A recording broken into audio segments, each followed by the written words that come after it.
አሎች አንድ ቦታ አሎች አንድ ቦታ የኔ አሽቋባጭ ሲያጎጣጥም እህል ውሃ አይታወቅም ሰው ማሽቋባጫው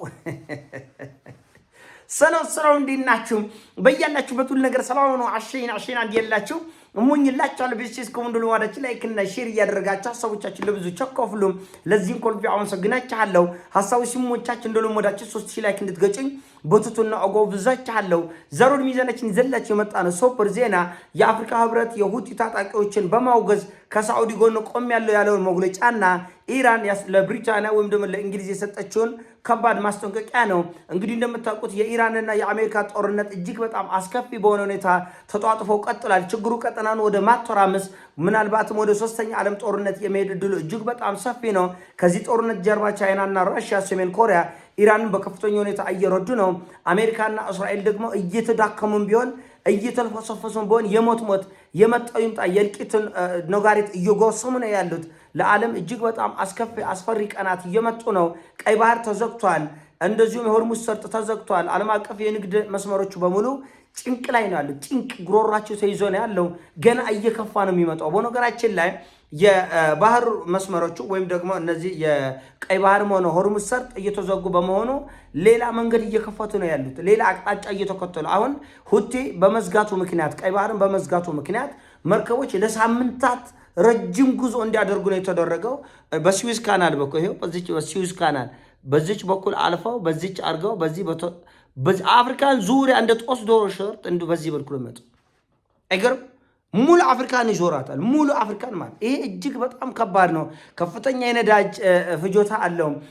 ብዙ ቀን ይፈጃል። ሸቀጣሸቀጦችም ሌሎቹ ቁሳቁሶችም ለመምጣት በጣም ከባድ ነው። በእርግጥ ለአፍሪካ ከባድ ድንጋጤ ነው። ረሃብ ላይ ይወድቃል አፍሪካ ብዬ በተደጋጋሚ የተናገርኩት እውነት ነው። ነገር ግን ሁቲ ከድርጊቱ አይቆጠብም። ሳውዲ አረቢያ እና ሌሎች አረቦቹ ከአሜሪካና ከእስራኤል ጋር ሆነው የመንን ወደ ከምድረ ገጽ ሊያጠፉ ነው። አሁን የመን 3 ቦታ ነው የተከፈለችው። የየመን መንግስት አለ፣ ሌላ ታጣቂዎች አለ፣ እንደገና ሁቲዎች አለ። የመን ብትንትና ሲወጣ ለ10 ዓመት የመን ውስጥ ሳውዲ አረቢያ በአየርም በምድርም በየብስም አንድ ነገር እንዳይገባ ነው የከለከለችው። 10 ድፍን ዓመት በትንሹ አመላቸው ሳዑዲ የከለከለችው። ማንም በባህርም ይሁን በመሬትም ይሁን በሰማይም ይሁን ያለ ሳዑዲ ፍቃድ ወደ የመን ሁቲዎች ወደሚቆጣጠሩት ወደ የመን መግባት አይቻልም። ቀኝ ግዛት ማለት ባርነት ማለት አፍሪካኖች የናው ግዛት አያወቅስም፣ አይታወቅም። ሰው ማሽቀበጫው አሎች አንድ ቦታ አሎች አንድ ቦታ የኔ አሽቋባጭ ተብሎ የተዘፈነ ለዚህ ለኛ ለአፍሪካን በማያገባን ጉዳይ ገብቶ መፈትፈት አውሮፓ እጁንም እግሩንም ሰብስበው እኔ ወደ ኢራን ጦርነት አልገባም። አሜሪካ እናንተ የወረቀት ነብሮች፣ ቦቅባቆች፣ ፈሪዎች ምን አባታችሁ ትንቦቀበቃላችሁ ስትል አውሮፓ ነች እኛ ይቅርብን ስደብን እንጂ አንገባም ወደ ኢራን ጦርነት አለ አውሮፓ። የዚህ የአፍሪካ ወፈፌ መሪዎች እነዚህ ኡጋንዳ መሪዎች እላቸው ላይ ሱሪያቸው ላይ የሚሸኑ ሰዎች ኢራንን እንደወድባለናል። ወግነ ሲዳሩ ባልቀሳለ ኡጋንዳ የመጨረሻ ከባድ ፎከት ያለበት ሀገር ነው። በነገራችን በአፍሪካ ዘወረስት ፎከት ያለው ኡጋንዳ ውስጥ ዘወረስት ማለት ግን እነሱ ኢራንን እንደወድባለ አውሮፓ ፈርቶ የተቀመጠ ነው ማለት። አሁን ደግሞ ዛሬ አፍሪካ ህብረት ምን አለ? አይ እኛ ሁቲን አውግዘን ከሳዑዲ ጎን ቆመናል። ሩበናን አትልም እንዴ? መረመረን አትልም? በጣም ሞረሞረን የሆነ ፍትፍት ነገር ካለ ከሳዑዲ አረቢያ የሆነ እንደ ወይ ተምርም ነገር ወይ ነው ጎረስ የሚደረግ ነገር አትልም እንዴ? ምን ሁቲን ታውግዛል? ሁቲማ የገንዘብ አገሩን ነው የሚከላከለው። ሳዑዲ አረቢያ በሰማይም በምድርም በየብስም ማንም 1 ኪሎ ቀይዞ መግባት መውጣትም አይቻልም ብሎ የመንን ሲያግድ ባርነት ውስጥ ሲከት አፍሪካ ህዝብ አላወገዘ። የአፍሪካ ህብረት አላወገዘም። የአፍሪካ ህብረት እንደገና ደግሞ ሊቢያ ስትፈርስ የአፍሪካ ህብረት አላወገዘም። ሌላውን ተዋረ ሊቢያ ይቅር። በአሁኑ ጦርነት ሊባኖስ ስትፈርስ ማንም አልተናፈሰም። ማንም ተንፍሽ ያለ የለም። 10,000 ሰዎች ሲገደሉ ጋዛ ላይ ከ70,000 በላይ ሰዎች ሲገደሉ አንድም አይተነፍሰው የአፍሪካ ህብረት። ለምን? አይኑ ማይ ጆሮ ማይ ሰማም፣ አፉ አንደበቱም አይናገርም። ደንዝዟል። በቃ ሞቷል፣ በቁሙ ሞቷል። ነገሩ እንኳን ስለ ሊባኖስ እንኳን ስለ ፍልስጤም እንኳን ስለ ሊቢያ እንኳን ስለ የመን እንኳን ስለ ሶሪያ ቀርቶ አፍሪካ ህዝብ እርሱ በርሱ ሲተራረድ አፍሪካ ህብረት ተንፉሶ ያውቃል እንዴ? ከአፍሪካ ከ150 ቢሊዮን ዶላር በላይ ሲዘረፈ አፍሪካ ፎከት ላይ ስትወድቅ ኮክ ላይ ስትወድቅ ተንፉሶ ያውቃል እንዴ? አፍሪካ ህብረት የመንን ሁቲ አውግዘ ነው ከሳዑዲ ጎን ቆመናል። ሲጀመር ኢራኖቹ እንኳን የአፍሪካ ህብረትን ጉዳይ ቀርቶ እንግሊዝን ይሰማል እንዴ? እንግሊዝን ከወደብድ ባለ ጠብቂ ነገር ከነገ ወዲያ ነው ያለው። የአሜሪካ ቢዋን ቦምብ ጣይ እጅግ በጣም ሰቅጣጭ ቦምብ ጣይ ልክ እንደ ቢቱ ቦምበር እንደሚባለው ቢዋን የሚባል ቦምበር አለ። ያ ቦምበር ከእንግሊዝ ከብሪቴን ነው ተነስቶ ኢራንን የደበደበው ሰሞኑን ማለት ነው። አትደብድቡኝ ከእናንተ አገር ተነስቶ እኔን ካጠቃ ቀጠቅጣለሁ ብላለች ኢራን። ነገ ወይም ከነገ ወዲያ ወደ እንግሊዝ ትተኩሳለች። እንግሊዞች ደግሞ እንደምታውቁት ከ170 በላይ የዓለማችን አገሮችን ባሪያ አድርገው ቀጥቅጠው የገዙ ህዝቦች ናቸው። በነገራችን ላይ ከአሜሪካ በጨቋኝነት፣ በቀኝ ገዥነት፣ በጨፍጫፊነት እነሱን የሚያክል የለም። በዓለም እነሱን የሚደርስ የለም። ዛሬ ተንኮታክተው ስለወደቁ ነው እና አሜሪካና ሌሎቹ የዓለም ሀያላን የሆኑት እንጂ ከ170 በላይ የዓለማችን ህዝብ በእንግሊዝ እጅ ተቆጥቅጣል፣ ተጎርፏል፣ ተሰዳል፣ ተቋጥላል፣ ተሰዳል፣ መከራ ደርሶበታል። እና እንግሊዝ ጦርነት ካለ እንግሊዝ ቀርታ አታውቅም። አሁን እንዴት እንደዘገየች በኢራን ጉዳይ። ስለዚህ እንግሊዝ ትገባለች፣ ሰሜን ኮሪያ ትከተላለች፣ ተያይዘው ወደ መቀመቅ ትገባለች። አለቅ ረሃቡ በማን ይጸናል? በእኛ ይጸናል። በአፍሪካ ይጸናል።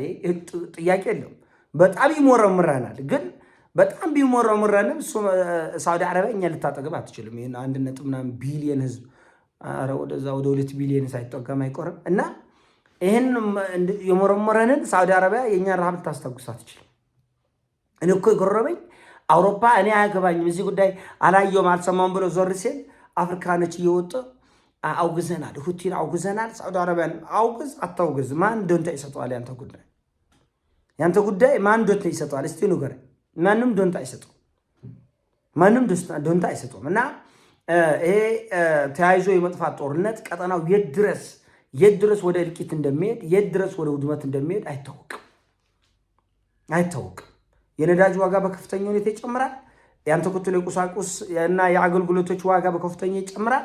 ያን ተከትሎ ከፍተኛ የኑሮ ውድነት በመላው ዓለም ይንሰራፋል። ይህን ተከትሎ ረሃብና ፎከት ይመጣል። ፎከቱ በአፍሪካ ምድር ላይ በከፍተኛ ሁኔታ የከፋ የኮረፋ ይሆናል። ከዛ እርስ በርስ ወደ መገዳደል ነው የሚሄደው። እንስራ፣ እንቆፍር፣ እንብላ፣ አብረን እንስራ፣ አብረን እንብላ የለም። ችኮሽ ባለ ቁጥር ወንድሜን ገድዬው ልብላ ነው አቋም። ስለዚህ እንደዚህ ያለው አቋሞች ሄዶ ዋጋ የማስከፈል ባህሪ አላቸው። ምን እንዳውቆለበለበው አልገባኝም። እንግሊዝ እንኳን 5 ዙር 6 ዙር ተጠይቃ እምቢ ብላ ነው። አሁን ምናልባት ወይ 7ኛ ወይ 8ኛ ዙር ነው አሜሪካ ጎንበስ ብላ ለእግዚአብሔር ብለሽ አግዥኝ ብላ ልትገባ ትችላለች። ሲጀመር እንግሊዝ ጦርነት ካለ እንግሊዞች አሉ። ይህን ነገር ወደኋላ እስካሁን መዘግየታቸው ነው ይገርም። በተደጋጋሚ ተናግሬያለሁ። አውሮፓ ከዚህ ጦርነት ወደኋላ አይልም ብዬ 1 ሚሊዮን ጊዜ ተናግሬያለሁ። እና ምናልባት አፍሪካ የጦስ ዶሮ ለመሆን ቺፐስት እንዳልኳቸው በጣም ሩካሽ ያለው እዚህ ነው። ወታደር ከአሜሪካ ይልቅ እንደምታውቁት የአረቡ ምድር ርካሽ ነው። ስለዚህ በአረብ ገንዘብ፣ በአረብ ንብረት፣ በአረብ ደህንነት ላይ ትዋጋለ። ከአረቦቹ ደግሞ ሞር ደግሞ የሚሻለው ደግሞ በጣም በቀላሉና በርካሽ ታገኙ ደግሞ አፍሪካ ነው። ይሄ ነገር ሄዶ አጠቃላይ ዋጋ ማስከፈል የማይቀር ነው። የአፍሪካ መሪዎች ግራና ቀኝ አስቡ። ይሄን በማድረጋቸው ምንድን ነው የሚያመጡት? እርግጠኛ ነኝ የተወሰኑ አፍሪካ አገር መሪዎች እኛ ወታደር ልከን ሁቲን እንዋጋለን ሊል ይችላል። ከዛስ ነው ከዛ ቀጥሎ የሚመጣውን አለማሰብ እኮ አለማሰብ ዝም ብሎ አሁን ጎረሳ አይደል ቀጣይ ስለሚጠቀልለው ነው እንጂ ስለነገ ማሰብ ማይችል ኃይል ነገ ከነገ ወዲያ ሁቲ ላይ ተደርቤ እመታለሁ ቢባል ምናልባት ኢራኖቹ የሚጠቀሙት መሳሪያ ምን እንደሆነ ምን አይነት ቀውስ ሊመጣ እንደሚችል እዛ ላይ ደግሞ ማን ሊደረብ እንደሚችል ማን መረጃ የለም። ስለዚህ አጠቃላይ ቀውስ ወደፊት በሉለት ይለይለት ተብሎ የተገባበት ስለሆነ አፍሪካ እጇንም እግሯንም ሰብስባ ብትቀመጥ ጥሩ ነበር። ነገር ግን እንደ ትንሽ የመቆለብለብ ነገር የመሬት የመጥበብ ነገር ይታያል አፍሪካ ላይ። ያን ዋጋዋን የምታገኝ ይሆናል። የራሳቸውን ጉዳይ ላይ ትኩረት ቢያደርጉ ሙስናቸው ላይ፣ እርስ በርስ ግድያቸው ላይ፣ ጭፍጭፋቸው ላይ፣ ጥፋታቸው ላይ የበለጠ ትኩረት ሰጥተው ቢሰሩ ጥሩ ነበረ። ነገር ግን አይታወቅም ሰው ማሽቃበጫውና አሁን በዚህ ጉዳይ ደግሞ ገብቶ እያሽረጎድ ነው ያለ የምናየው ይሆናል። መጨረሻ ይሄን ሀሳብ ነው። ሀሳብ ሲሞቻችን ላይ ቀርጉ ሼር አድርጎ ወዳችኋለሁ። ፒስ